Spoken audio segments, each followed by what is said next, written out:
Okay, so hi everyone, I'm Lisa, and there will be. Oh, have you started recording? Yes, I did. Okay, so hi everyone, I'm Lisa, and I will be giving a talk about our work storing and retrieving secrets on a blockchain. And this is a joint work with my awesome co-authors, Vipul, Abhiram, who's here, Brian, and Ivan. And this was presented at PKC 2022.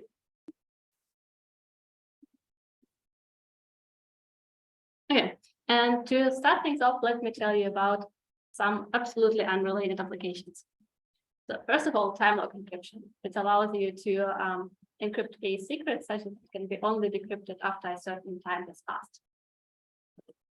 One-time programs. These are the programs that you can execute only once. And trade exchange. So let's say you have two parties who don't trust each other. How can they exchange their data so that either both of them get the data or none of them do?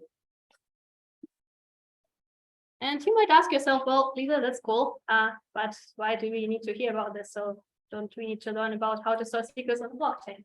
And this is a very fair question, and the answer is yes, so I will respond. And the answer is really, well, these are all very useful applications, but they are somewhat hard to achieve.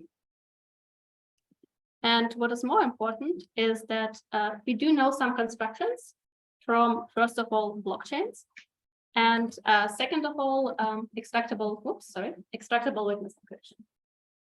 And extractable witness encryption is a cryptographic primitive, which has been around for a while, actually.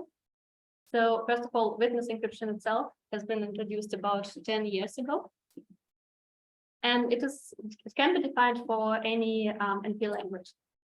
So what it gives you is you can encrypt a message with respect to a certain problem instance. And this problem instance can be something like a Sudoku puzzle, or for example, some allegedly bug-free program. And then if someone knows the witness, so for example, the solution to the Sudoku or the bug in this program, then using this witness, the ciphertext can be decrypted. And to make this extractable, you need to satisfy the very strong security property called extractability. Essentially, if you can deduce any info about the plaintext from the ciphertext, you must also know the witness. The issue, however, is that there are really no practical constructions of extractable witness encryption. And in fact, under standard assumptions, we do not know how to construct extractable witness encryption at all. And there is actually strong evidence that it may not even exist.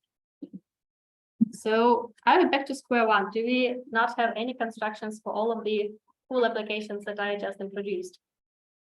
And the answer is no, because in this work, we constructed eWEB, extractable witness encryption on a blockchain, which gives you a functionality which is very similar to extractable witness encryption and uses blockchain to achieve this. And so if you recall, I told you that all of those exciting applications were using blockchain already. So what we are doing is now, if you replace extractable witness encryption with eWEB there, you're essentially getting all of those applications sort of for free. Like just replacing extractable witness encryption with eWEB is for free, which is great. So let me be a little bit more specific. What eWEB gives you is that it allows you to store secrets and specify release conditions. Other users can retrieve these secrets if and only if they're able to satisfy the release condition. And this is done without relying on trusted third parties. Let me tell you a little bit more about the setting that we are working on. We will have three different types of parties. We have the depositors. These are the parties who supply secrets. We have the requesters. These are the parties who are interested in these secrets. And we have the blockchain miners. These are the parties who store the secrets. As for the adversary, we have a computationally bounded adversary who is fully malicious, static, and corrupts at most half of the mines, or strictly less than half of the mines. And this is just a very high-level overview of how eWEB works. Essentially, what we are doing is we are sharing the data to a committee of miners, right? So like we don't want to share our data to every single miner on the blockchain. It would be a little bit too high overhead, I guess. What we're doing is we are picking a committee, maybe like 100 or 1,000 miners of the blockchain, and we are secret sharing our data to them.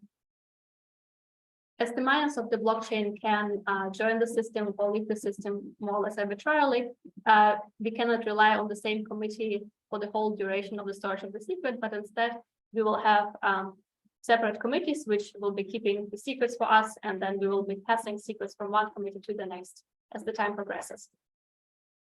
And finally, once someone comes in and is interested in a particular secret, we will allow this person to obtain the data using the current committee that holds the secrets. And so now let me zoom into how this works. So I guess there are multiple challenges in this construction. So for example, it is definitely interesting how this release works, because you cannot simply show the witness to every single miner, because the secret should still be secret to everyone else except for you, basically, if you were eligible to do so. So like that part can also be important and interesting, and there are also like a bunch of interesting things here. But I guess the biggest technical challenge is how can we share and update sounds of secrets efficiently. And so let me first go into the sharing phase. So what we're doing is we are using secret sharing schemes. Let me remind you what it is. Basically, it allows a person to share the secret to some end parties. T of them can be malicious. We require that any T+1 parties can reconstruct the secret. At the same time, we also require that if there are at most T shares, then the information, like there is no information about the secret. So with T+1, you get everything. With C, you get nothing. Unfortunately, if you remember, we were storing secrets for a long time, right? And the secret sharing itself is not super good for that, I guess. So what we need to do instead is we need to use proactive secret sharing, which allows the adversary to eventually corrupt all parties over a long time, but with the guarantee that at any single time, at most T are corrupted. So this is already slightly better, right? So like here, the adversary can now corrupt parties at like different times and like release some parties, corrupt new ones. This is already a little bit better, but as you remember, in our case, blockchain miners were able to leave, some will join, some new ones will join, and so the committee are changing, and the parties of the committee will not remain the same. You mentioned that the adversary is static, and it can corrupt miners Yeah. to time, like in what sense is it static then? So I think for us, it's really about the committee changes, if I'm honest. So the committee changes is more important, I think, for us, because we really need to handle different parties joining and leaving. So like this is why we actually need dynamic proactive secret sharing. I think you can go from secret sharing to the proactive one for our case, at least. Okay, and yeah, this is where we need dynamic proactive secret sharing, and what it gives you, it allows this secret storage of secret, where the committee members who hold this secret can change over time. And to just give you a flavor of what we were able to achieve in our paper, we constructed FaB-DPSS, which stands for fast-fetched DPSS. And it is also of independent interest, I guess. It is essentially a DPSS construction which allows for the adversarial threshold of strictly less than 1/2. It is in the synchronous setting. The amortized communication complexity is O of n, and the non-amortized communication complexity is O of n squared. And it is also a completely efficient construction. And I think so. The paper is like 3 years old. I believe this is still the most efficient construction to date. Okay, so now that I hopefully excited you a little bit about DPSS, let me give you the formal definition. So what we do want to do intuitively, we want to distribute a secret S to a set of n parties. The set can be constantly changing. any T parties learn no information about the secret, and so any T+1 parties can reconstruct the secret. There's a mistake on the slide. It consists of 3 algorithms. So the setup allows you to store the secret. The handoff phase allows you to change the committees. And the reconstruction phase is to release the secret. And for the security, I mean, we have a formal definition in our paper, but essentially what we are saying is that at the reconstruction, the secret will be released. But prior to reconstruction, no information is leaked. So we define this ideal safe functionality, and we prove that our construction satisfies this functionality. For the adversary, we consider a computationally bounded adversary, which is fully malicious. Instead, for in contrast, sorry, to eWEB, we now consider an adaptive adversary actually, and it corrupts up to C divided by 2 basically half members in each committee. And what makes the construction especially challenging is that during the handoff, 2 T parties can be corrupted. And this is because there are T parties who are corrupted in the old committee and T parties who are corrupted in the new committee. So let me introduce our construction, and we will start first with the semi-honest case where the adversary is required to follow the protocol. So essentially, FaB-DPSS is based on Shamia's secret sharing.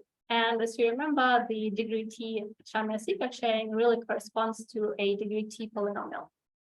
The secret is being encoded at 0.0, and the i's share is really just the polynomial evaluated at point I.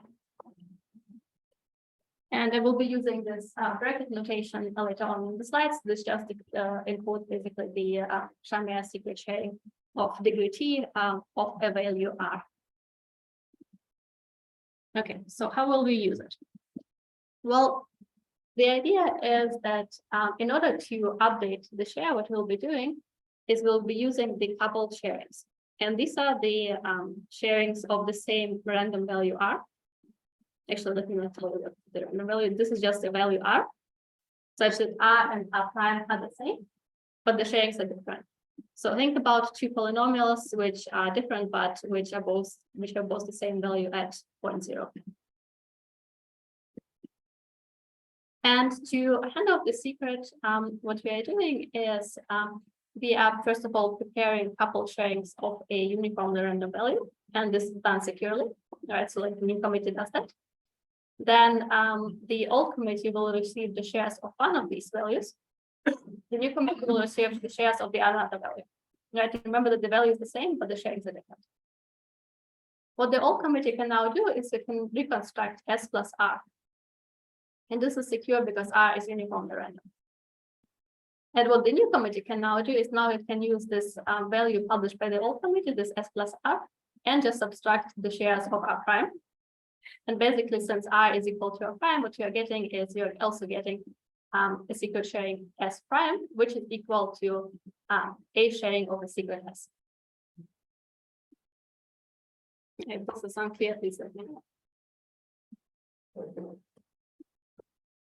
So this is the question is, how can we do this preparation of the coupled sharing securely, right? Because we do not trust any single party. So how can we do it? The idea is that now we'll have every party in the committee prepare a share, so prepare this coupled sharing of a uniformly random value, distribute the sharing of one of these values to the old committee, distribute the sharing of another value to the new committee. The old committee can compute the sum, and the new committee can also compute the sum of the shares that they received. And because there is like at least one, I mean, there will be the majority, but like at least one uniformly random value will be sufficient for us to ensure that R and R prime are also uniformly random. So this is how we can do it securely, but the question is, how can we do it efficiently? And intuitively, at least n minus t coupled sharings will be generated by honest parties, right? So we are kind of wasting n minus t minus 1 of them to prepare only a single value, which allows us to perform the handoff. And what we would like to do is we would like to somehow get n minus t random couple chains instead of only one. And for here, we are using the idea from a paper of Damgard and Nielsen, and we are relying on a Van der Moenten matrix of size n times n minus t. The special property about this matrix is that any minus t times n minus t submatrix is invertible. And so what we are doing now is we are taking the shares, like all of the shares that the part is prepared, multiplied by a value r, and we get n minus t random values r. And these values are intuitively uniformly random because, as you remember, we had n minus t honest shares of honest parties. And since the any n minus t times n minus t submatrix is invertible, we get that there is one-to-one correspondence from these values r to the sharings of the honest parties. And so this is how we handle our semi-honest case. However, for the fully malicious cases, you remember the adversary can behave arbitrarily maliciously. So we need to deal with a bunch of new issues now. First of all, for example, a party could distribute an inconsistent degree t sharing, meaning that the shares will not lie on the polynomial of degree at most t. Or a party could also distribute an incorrect coupled sharing, meaning that this value r is a sharing of some value r, and then there is a sharing of some value r prime, but they are not the same. So the value r is not the same as a prime. And we are dealing with this using actually a bunch of techniques, but essentially, first of all, we are efficiently checking many coupled sharings.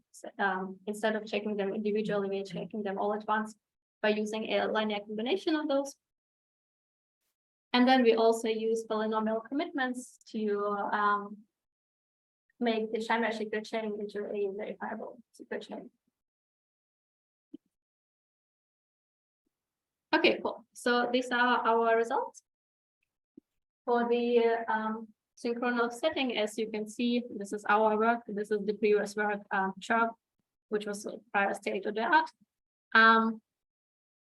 So if you compare all works which have the highest possible adversarial threshold of 1/2, you can see we are the only ones who achieve linear complexity in the amortized setting, and we are not worse than CHARP in the non-amortized setting. Exactly. So currently, I believe, and I believe this is still the most efficient scheme so far in the synchronous setting with this highest possible adversarial threshold. And it is also completely efficient. So as you can see, we outperform CHARP pretty much for any committed size, and the gap will only grow with the higher number of layers. Okay, so going back to eWEB, we now know how to share the data, right, and how to update the minor committee. However, there is one thing which is left, and this is this release of data. And as I told you before, it's a little bit different from DPSS, because in DPSS there was really just this reconstruction phase, and if some T+1 parties agree that they want to do the reconstruction, then they simply do the reconstruction. So there is no notion of verifying if the person who wants to obtain the secret is actually eligible to get the secret. Now we need to deal with this somehow. So let us zoom in very briefly on that. And intuitively, we cannot simply supply the witness to each committee member. And this is because anyone could then reuse the witness to also obtain the same secret. What we are doing instead, we are proving that the person has the witness.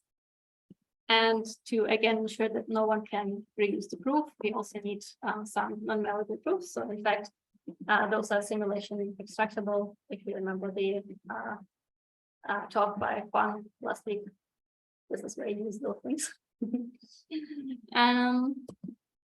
Yeah, so we are now achieved eWEB, which is very cool. Now we know how to store secrets on the blockchain, and we were able to ensure that all those applications are still possible.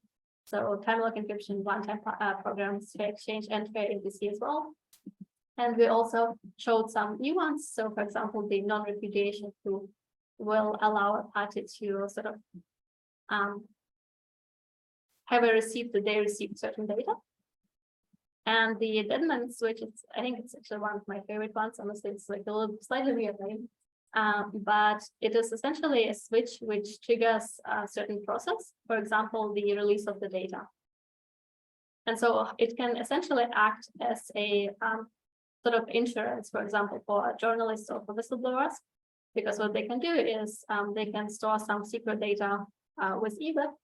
And then if someone, for example, publishes the death certificate in the New York Times, then this can the data will be released. And so this can act as an insurance for them.